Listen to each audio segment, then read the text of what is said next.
Close to the Iranian courts say a mother of two could be hanged within hours. Human rights activists in Europe have launched a last-ditch effort to save this woman. You see her picture behind me.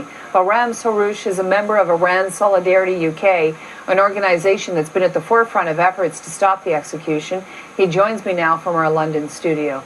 First of all, Bahram, what is the latest you hear about the Iranian government's plan to execute her? Well, the latest is that the Iranian authorities in Tehran, the judicial authorities, this is according to information received by the International Committee Against Stoning, that they have given the go-ahead to the officials in the prison in Tabriz, the city in northwest Iran, to go ahead with the execution of Sakineh. And that is the information which we have, and that is the worry and the anxiety that we are, that's been caused. Okay. Is there any hope to save her? There is. I mean, just imagine a few months ago, she was a woman unknown to anyone in the world, and she very probably could have been stoned to death without anyone hearing about it. But thanks to the campaign and the support by millions of people throughout the world, she's still alive, and the government in Iran has backed down from the initial sentence of stoning her to death.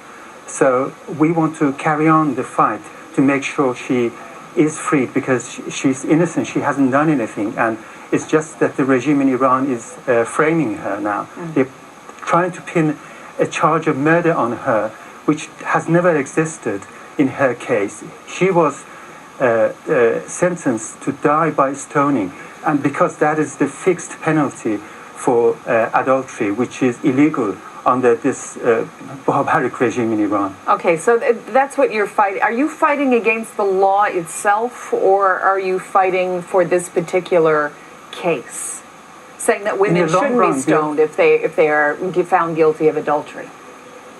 Well, against both. Our immediate concern is for the safety of Sakineh. We want to get her out of prison, and also we should remember that her son has also been put into jail.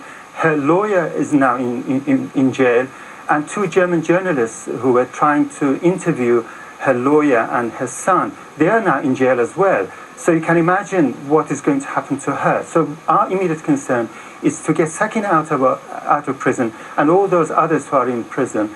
But in the long run, we want to make sure that all those other women and men who are on death row in Iran, under such barbaric sentences, that they are freed. And it is in the penal code of the Islamic Republic in Iran that if you commit extramarital relations, which nowhere in the world is a crime, then you are going to be stoned to death. And this is what we are protesting against as well. Have a lot of women and men been stoned to death for such crimes? Well, according to the information we have, and which we have compiled in a dossier, over 150 cases of known cases of the majority of them women in the past 3 decades have been stoned to death in Iran. And right now, between 10 to 15 people are under sentence of stoning to death by stoning at the moment. Do you think that Iran will go ahead with this execution? Well, we hope not. We are really concerned. That is part of our effort. We have appealed to people of the world, to organizations, and especially to the European governments, the Canadian government, everywhere, to exert diplomatic pressure, strong protest against the government in Iran. And I think that is the most effective way now, in the few hours remaining, for the governments of the world to say that this is unacceptable. And I think this is the only way we can save her. All right, we'll leave it there. Bahram Soroush in London, thank you. Thank you.